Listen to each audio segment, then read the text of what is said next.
Welcome, everybody, to Cinema Royale. I'm Travis Hobson of the Punch Drunk Critics, and on this week's show, we're going to be talking about two movies, just two, and it's going to be The 355 and A Hero by one of my favorite filmmakers, Asghar Farhadi.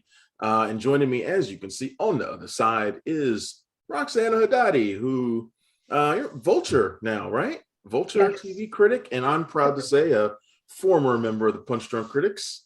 I'm very proud of everything she's accomplished in the years since. You've done extremely well for yourself, and I'm happy for you. So, Thank you. That's very kind.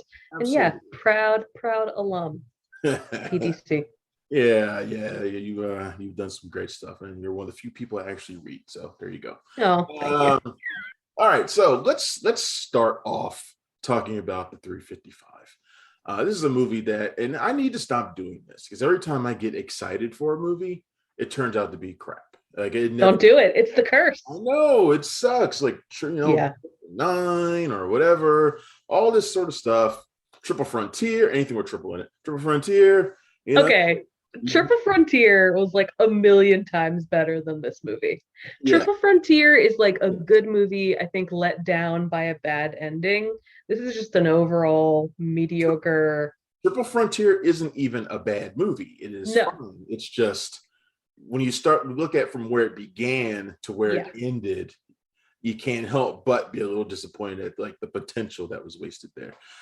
The 355 is sort of like that too, because I'm like, you got Jessica Chastain, you've got Fan Bingbing, you've got Lupita Nyong'o, you got Diane Kruger, you got Penelope Cruz, you got Sebastian Stan, you got Edgar Ramirez. Up and down, this thing is great, and then you've got Simon Kinberg, and it's like, oh, okay. And I imagine that this was something that him and Jessica Chastain were like, let's do this while they were making Dark Phoenix, which is, I think, not the worst X-Men movie, but it's still pretty bad. And I don't even remember anything about it, and I think I've seen it twice. It just like my brain rejects absorbing it. Yeah. Like, sorry. I think it manages to eke out being better than X-Men Apocalypse, which is just atrocious. Yeah, Apocalypse is really bad too. And that's another one where you're just sort of like, how did you assemble this cast? Yeah. And then deliver whatever this movie is. And that's where I'm going with this. Like, where do you come? How do you make this movie and then make it so bland, so generic, and then have this great assemblage of women, a lot of them doing action movies like they've never done before, and you don't give them any personality. How can you have a movie how can you have a girl power movie when the girls aren't interesting? I mean, you can't. I don't know. This movie, which is basically about a bunch of international agents come together to stop a weapon that is loose. It's a very basic plot. It's so generic. It's just so generic. And I think that it's also one of those things that is sort of plagued. You said girl power, and I construe that in the worst way, because it is really it's really plagued by these sort of like, can you believe that women can do this job sort of thinking? And it does not feel like 2022. It really feels like a 2000s early sort of commentary on women can also be badasses. And Jessica Chastain like loves these roles, and they are not doing her any favors, I don't think. No, I agree with you. I mean, this movie has a lot of scenes where it's like the women upstaging the men over and over again, and I'm like, right, yeah, okay, I get it. Well, but also I think that, and I sort of tweeted something about this, and I think it deserves more than just my like 280 glib characters, but so many of these movies, this Gunpowder Milkshake, Kate, The Protege, like all of these that I love. Well, see, I feel like all of them sort of fall into this same, they are women and their male proteges either like let them down or lied them or betrayed to them or something. And so there continues to be this like woman only gets activated by the betrayal of a man. And it just feels very simplistic and just super boring. Territory. It's Luc Besson was making these movies 20 years ago, and honestly, the genre hasn't really progressed past it. Yeah. But I still have a fondness for those movies, and I always will. So it doesn't. So you give me the Protege right now, I probably liked it more than most people did. You give me Gunpowder Milkshake, I probably liked it more than most people did. At least, and I will say, at least those movies had style.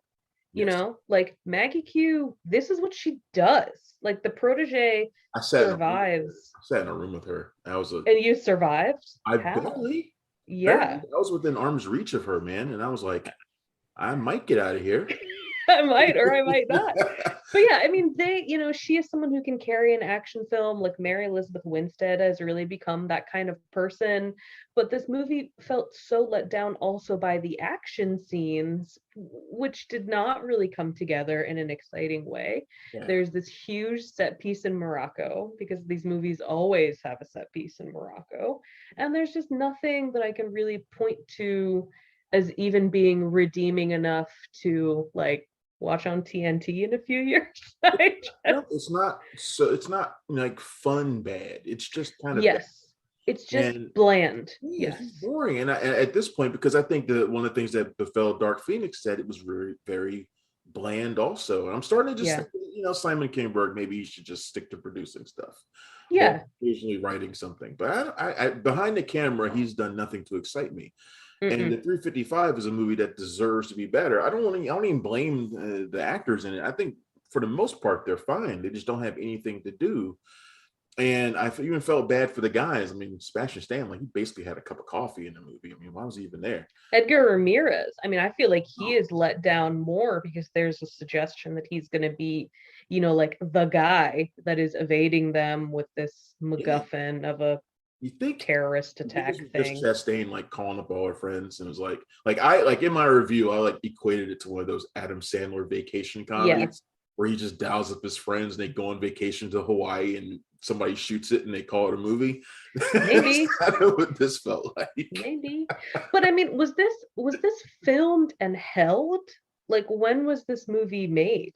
I seem to recall this having a very long post-production. Okay. Yeah, that's what it seems like to me. It seems like we've been waiting for this movie forever. Yeah, it just feels very lost in time. There was that whole controversy with Fan Bingbing too, like whether she was going to be. Oh, yes. Because there was something going on in China. She had done something, and she pissed somebody off in the government, I think. Yes. I think. But again, and her presence is she doesn't need to be in this movie. No. It was very generic for all of these women to be in it. The only thing that I would say that I thought was very funny is I always love these rich villain auctions. They really have become a recurring thing in this kind of movie, and I love them. Jurassic World is a terrible film, but the dinosaur auction is one of the best things that's ever happened because it's so. And they had one of those in Hawkeye too, underground auctions for rich people. They just gather and they bid on. I love it. It was like come on. Do you know how much, if I were rich, I would not attend to any of these functions? I would purely bid anonymously. No one needs to see my face. Yeah, absolutely not. Then, no. But when you talk about TV and movies, the villains are the heels, and the rich people are always flashy, so they need to be seen, each other, holding up their little thing. I mean, all the villains in the 355 are presumably Muslim. There's a Chechen warlord. Yes. They're in Morocco, Lupita's Khadija has to correct this man on his interpretation of the Quran. I just was very tired by all of it. But, I also, and maybe I fell asleep, but spoiler alert, how does Sebastian Stan just come back to work for the CIA? Do they explain that in the movie? I don't think they did it very well. Okay. I don't think it's explained very well because I can't tell you exactly. Okay, because that ending did not feel like the original ending. Yeah, it probably wasn't, honestly. I mean, who knows how many things this went through. This was written by the lady who did Catwoman, right? She co-wrote the old Catwoman? Teresa Rebeck. Yeah, oh, that's Catwoman Rebeck. Halle Berry. See, that's why it feels lost in time. That's why. Yeah, maybe that's part of the reason. But Kinberg, just I don't know. It's a shame. I like him because he was such a contributor to the X-Men movies, which are, you know, my favorites. But it's just, you know, he, since striking out on his own a little bit, he's not impressed me at all. Mm-hmm. I mean, I always sometimes think like maybe your talent is in adapting somebody else's thing.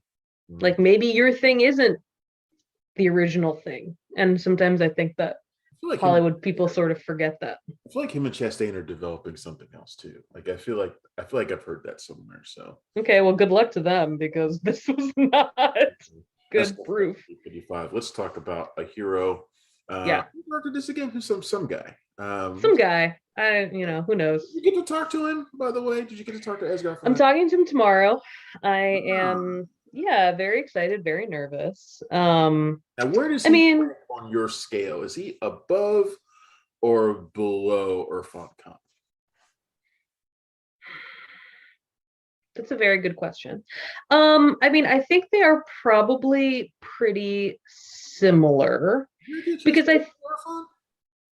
I'm sorry? Did you ever get a chance to interview Irfan before he died? No, I just had like your very thoughtful phone call from him. So no, I never got to interview him. I think that what's interesting is that like both of them have very much served as ambassadors for their respective countries and cultures. And I think with a hero, it's so interesting because it is, I was a little surprised to see people claiming that it like did not show the Iranian prison system in a bad light. Like I saw some early tweets that were like, he's really nice to the prison administrators. And I was like, did we watch the same movie? Because I feel like this movie is very, like all Farhadi movies, is like very controlled in its criticisms, but the criticisms are there. So it was sort of weird. I mean, they were totally using him. I mean, the whole thing. For people who may not have known what the movie is about, A Hero is about a guy released on prison for a couple days. Right? Yeah, which is sort of customary-ish in Iran. I think it's like you get a couple days of leave every so often based on like sort of like petitions, you know, like from your representatives or whatever. But he is in essentially like debtor's prison, or in a prison for a debt among other people. But like he hasn't really quote unquote committed a like violent crime so much as he is in a debt that he is unable to pay. You really get the sense that being a debtor in this culture is like super humiliating. Like really, like not like here. I mean, like everybody has debt here, but there it's like owing a debt is like humiliation, embarrassment, and it really reflects on you and the way people perceive you. It's sort of but it also sort of reminded me like why Squid Game was such a huge hit this year, which was also about people with like overwhelming amounts of debt who society has like ostracized. I think it's like it is an extreme, well, this might be, I don't want to be overgeneralizing, but I think in like certain Asian cultures, East Asian and West Asian, there's sort of this sense of like, if you cannot pay what you owe, then that is a moral reflection. So yes, he is very much judged for being unable to pay this debt. His lender thinks that he should go to prison, so he does, and he's been in there for 3 years, basically. So he gets out for a couple of days. He finds this handbag with gold in it. He initially tries to sell it, decides against it when it's not enough, and then makes the decision to return it. It is returned to a woman who claims it. Then some questions kind of rise about her and whether or not she is actually the person who owns the bag. Right. Some doubts emerge. He becomes sort of a local celeb for doing this really great deed. But when doubts start to emerge about why he did it, things kind of spiral out of control as he tries to maintain this public image of himself. What I really liked about this movie, look, I think we can both agree, Asghar Farhadi, I think, is like one of the best moral dramatists in the world. Like he's just, all his movies are complex. They deal with issues that sometimes I've never even considered or thought about, you know, and this one to me is no different. I saw this at Middleburg and I loved it, and I saw it again and I loved it. And, you know, it was interesting because it could have just been about whether or not this guy's good deed would go unpunished or so, or something like that. But it's not just about that, though. What was interesting to me was how, all the things he does to try to fix it make it worse, but it's mainly about the people and how they look at him and judge him that makes this thing that he did that is basically a good thing, they make it bad. Like, they make it worse by the way these people keep perceiving him and judging him. And that was the thing that I found interesting. Like, I was like, huh, like he's trying to do the right thing, but people are just killing it and killing it and killing it. And now I'm judging him too. I think that's fair. I think that, like, what Farhadi does really well in all of his films is sort of walk that line between, like, who you are in public and who you are in private. And that has a lot of weight in Iranian culture, just because it is what the regime is, what the government is. And so I think, in sort of a very cynical way, there is like a certain level of like societal distrust in terms of like, what are you getting out of this? Right. And to be fair, he was going to get something out of it, right? Like, he doesn't find the bag, his girlfriend finds the bag. She pitches the idea to him as a way to free him of debt. And like, whenever presented with a choice, Raheem seems to make the worst choice possible. And I think it's just one of those things where, like you said, he sort of digs himself into this hole, but there are all of these details and complexities about, like, as always with Farhadi, like, what social pressures led Raheem to make this choice, and how other people react to him tell us about this character. Right, like, and I think that, like, that he's kind of going around, sneaking around with, sort of, and his son who has this need for him. He's got social issues, his stutter, all these little things that are factors for him. But even those things come into play about how people judge him. Yeah, like, if you were a better father, then your son wouldn't have a stutter. If you were a better brother, then your sister and her husband wouldn't have to, like, make excuses for you. It's very much, and all societies are judgmental. Iranian culture is judgmental in like different ways from American culture, but I think, people can see in this film this sense of, like, if you as a person are an accumulation of your good or bad deeds, what about a deed that could be both good and bad? Like, is it more good because he returns the gold to the woman who says that it's hers? Or is it more bad because his initial aim was to do this for himself and to better himself at the cost of someone else? So I think that there's a lot of internal stuff happening. And then there's also this sort of commentary on, like, the Iranian prison system, and how do Iranians as individuals get sort of tasked with representing the government or the regime in like a positive way, sometimes against their will. So I think that there is a lot happening here. I've read some criticisms where people think that we sort of called it a morality play. They think it's like less finessed than a separation. And I think it does have less finesse, but purposefully so.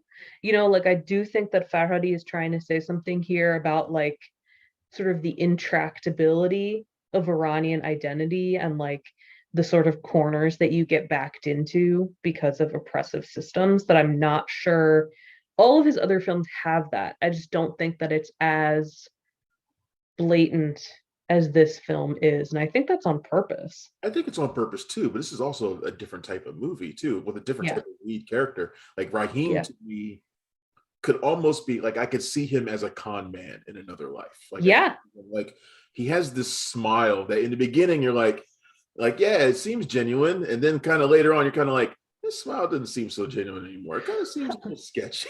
And he could be a con man now, right? I mean, there are definitive people in his life who think that he is a con man now. Yeah. And I think your point about the smile is great, because I think all of the performances in this film, again, as always with Farhadi films, are like next level amazing. Like, Amir Jadidi does such a good job with that smile, with Raheem's like body language. I love that he's always hovering like outside of spaces. Yeah. Like he almost doesn't like trust his own body. And then Asghar Farhadi's daughter, Serena, plays Nazanin, who is the daughter of his lender, who, spoiler alert, makes a decision based in social media that sort of changes Raheem's life. Yeah. And the last time she acted was in a separation as the daughter in that film. So I love that they also have this sort of working relationship where when he's like, hey, I need a daughter to make a crazy moral choice, she's like, oh, cool, I'm right here. So yeah, I really love this one. It probably was my favorite foreign film of the year, foreign language film of the year. Where does it rank for you in terms of Farhadi films, though? Like, what probably is the Separation top of your list? Yeah, I think A Separation is top of my list. I've been trying to rewatch them all. About Ellie is also really high up there because I just love the sort of like strange mystery that is woven throughout that film.